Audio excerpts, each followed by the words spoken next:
Recently, I've been seeing this term dopamine detox all over the place. And on the surface, it seemed like a pretty interesting idea. Basically, you cut out all the highly addictive and distracting things out of your life, and you help to give your brain a reset. But the more I looked into it, the more I realized not only is this probably not going to work well in the long term, it's also probably going to leave you worse off.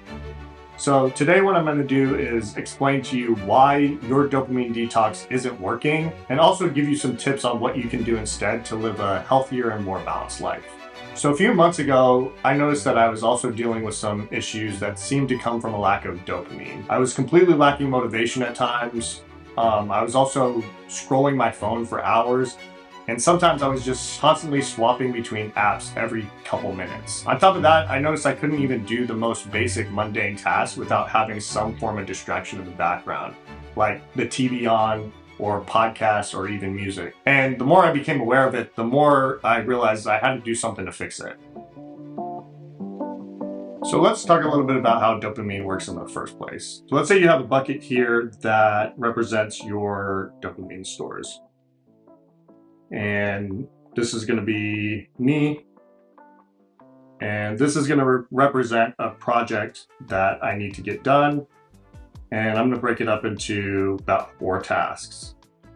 So basically, in an ideal world, when you start working on this project, every time you complete a task, you're going to take a little bit, hit of dopamine, and transfer it to my brain.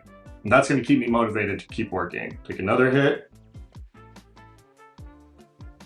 complete a task,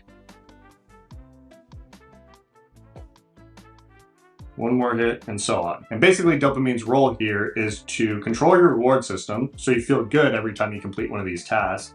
And also, it is to reinforce behaviors. So that way, the next time you have to work on a big project like this, it's going to feel good because you're getting these hits of dopamine and it makes you feel good about completing different tasks. Now, what happens in the real world is we have these dopamine stores and we're using social media, which is taking really big hits of dopamine. Maybe we're playing video games, which take even bigger hits of dopamine, and so on. And then when we're ready to work on the task, we have no dopamine left to be motivated to complete those tasks. Now, the good thing is our body does restore dopamine, but social media, video games, junk food, these things are all designed to take your dopamine faster than you can restore it. So that's the big issue. Now, this is where the idea of a dopamine detox comes in. It would make sense with a dopamine detox that you would just get rid of all those activities that are causing you to drain your dopamine and leave you unmotivated, right? And in theory, that's true. But the problem is you know how I said that our body is creating more dopamine throughout the day? Well, your body makes as much dopamine as it thinks you need.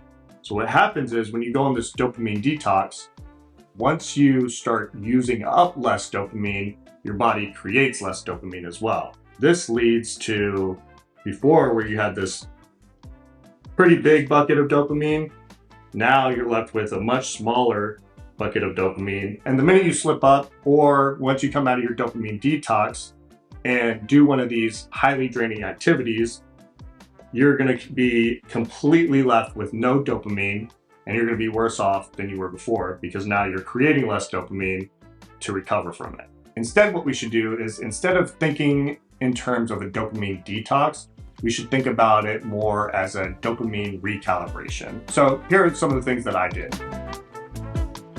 My entire life, I've been a pretty big procrastinator. I would always put things off till the last minute. I'm somebody who always thought that they could kind of game the system. And so what I would do is I would be like, okay, this task that I have, it's going to take 4 hours, let's say. And I know that I have 10 hours, give or take, to work on this. So I'm going to save the last 4 hours to just knock this project out. And, the other 6 hours, I'm going to do whatever I want. I'll play video games, watch some YouTube, and do whatever I want and come back, and I'll have plenty of time to do this later. Now, you can probably see where I'm going with this. By the time I got to the point where I wanted to do this task, I had already completely depleted my dopamine stores, and I was completely unmotivated to do the task. This meant the task never got done, I was stressed out the next day, and all around bad time. And so what I decided to do instead was just flip it around. And now what I do is I take the first 4 hours of my day and I completely devote that time to whatever the hard thing is I need to do that day. It usually entails whatever I'm working on for work. Sometimes it's also a side project I want to work on. Sometimes it's writing. Really anything that I feel is going to take up a lot of energy and mental capacity, I put that first thing in the day. This way I have enough dopamine to work on it. I'm reinforcing those behaviors. And when I want to do stuff later on, like scroll social media, I'm still fine and it's not impeding on anything I need to do for that day. I'll admit, I'm somebody who loves TikTok and I love Reddit. And sometimes I feel like I'm finding content where I'm learning things or just generally entertaining creative things like people playing music, people doing artwork, people singing. I like that kind of stuff. It puts me in a good mood. So that's something I felt like I didn't want to give up. And so what I decided to do was instead just be more intentional with how I was using social media. The first thing I did was I deleted all social media apps on my phone and I put them on my iPad. By doing that, it created a barrier where I had to actually be intentional when I wanted to use those apps. I had to go to a different device instead of just doing it based on habit. The next thing I did was I set certain specific times to do these activities. So for example, if I was going to play video games, I was only going to do it between 5 p.m. and 6 p.m.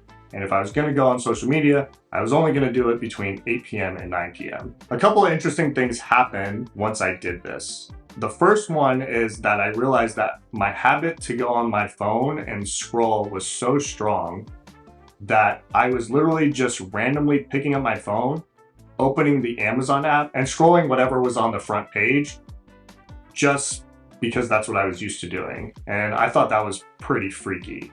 The next thing I noticed was that once those barriers were in place, I actually didn't really want to do them as much. And I realized I was doing it a lot of the time because it was a habit. Instead, what I noticed is I had more energy and more motivation to do the more creative things that I had been putting off for a long time, like drawing and doing photography. And really, it was what inspired me to start making YouTube videos as well. And honestly, having that motivation to do those creative things has been one of the most rewarding things that has come out of this experiment so far. Earlier I mentioned one of the other things that I wanted to overcome was the feeling of always needing to have some type of stimulation going on in the background at all times. I randomly came across this YouTuber called Dr. K, and he's a psychologist. And in one of his YouTube videos, he talks about the need to learn to be bored. And I thought that was really interesting. And basically what he was saying was that, your brain takes in all this information from the outside, whether it's from media, podcasts, maybe it's talking to your friends or your significant other, or maybe it's social media, whatever it is, you're constantly taking in all this information. And what we're not doing is giving our brain a break in order to process that information and dump all the garbage out. We're just constantly holding on to it because we're burying it with more and more information. So what I started doing was giving my brain the opportunity to just be bored and process that information. I started going out on walks with no headphones on. Any random task that needed to be done, I would just do it normally. And that sounds obvious, but you would be surprised how often everybody just puts the TV on in the background or just throws on a podcast or puts on music or whatever all the time. And I just noticed how often I was just doing random tasks and I had the opportunity to just have nothing on in the background. And it was honestly a lot more than I expected. The other thing I did was the last hour of the night, I just completely did no screen time at all. And what I noticed was exactly what Dr. K was talking about. Once I started giving my brain these breaks from external stimulation, I started noticing that I was actually processing a lot of emotions, and I was actually having time to think about things that happened throughout the day and honestly keep the good information and let go of whatever I didn't need. I noticed that my mood improved. I was sleeping much better because my brain wasn't just buzzing with the thoughts of the day as soon as I closed my eyes. The other thing is that I was having more productive and creative thoughts throughout the day. I can remember before when I wanted to come up with business ideas or YouTube video ideas or just anything that involves being creative, and I was looking externally for it, and instead what was happening is my brain was finally unlocking different things within, allowing me to actually come up with ideas from inside rather than seeking the information from the outside.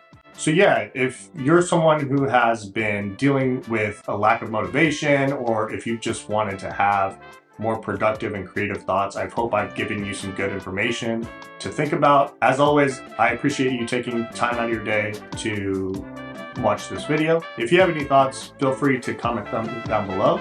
But other than that, have a great day.